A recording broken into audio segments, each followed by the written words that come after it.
Hello VC, Mark here. Welcome to the 5th installment of my Rare Diamond series. I'm going to feature this beautiful jazz recording today by the Gap Mangione Trio, Diana in the Autumn Wind. Very desirable album, very sought after by hip hop producers. Tons of samples were taken from this album. Let's see, by A Tribe Called Quest, Chance the Rapper, Kendrick Lamar, Slum Village. Just one of the best rhythm sections ever, featuring Steve Gadd and Tony Levin.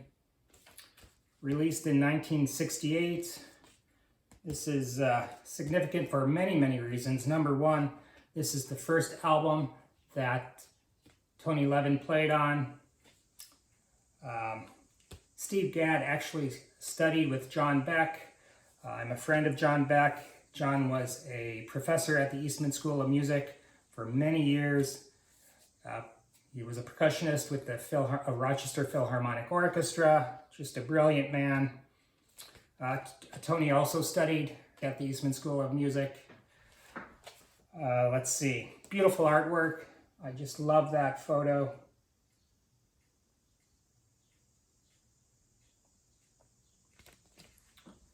Tony was a member of King Crimson for many years. I believe he still tours with Peter Gabriel. He's been with Peter since 1977.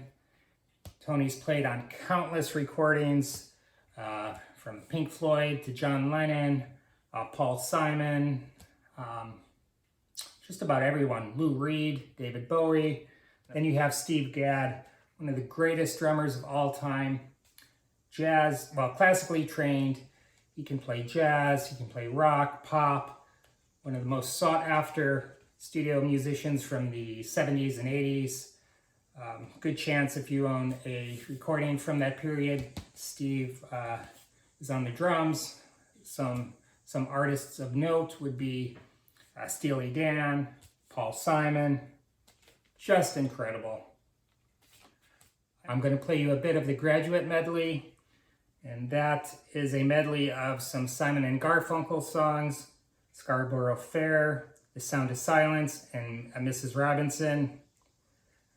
Just take note of the interplay between Tony and Steve.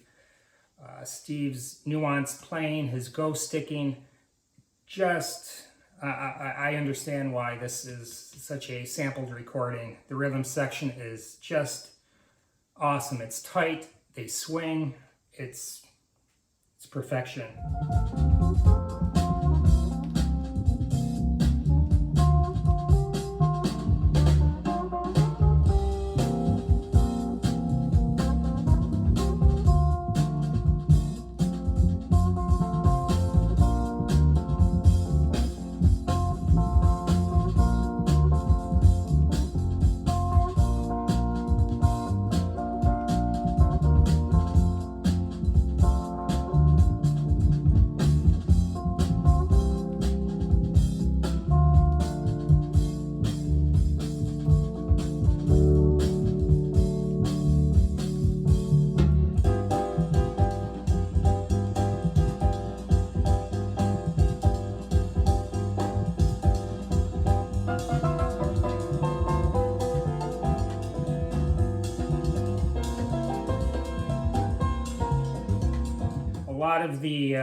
A lot of the arrangements were by Gap and Chuck.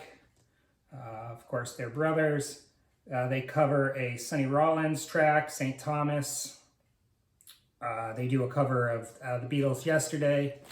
This is a phenomenal album.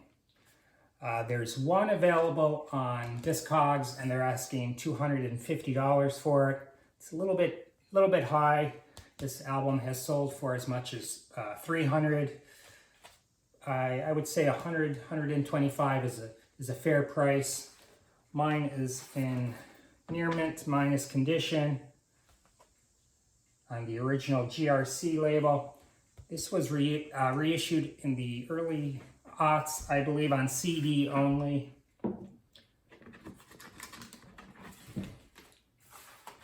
Very special album to me because of the local connection and just the wonderful music. So if you ever come across this when you're out hunting, pick it up. You will not be disappointed. Thank you again for tuning in. Take care.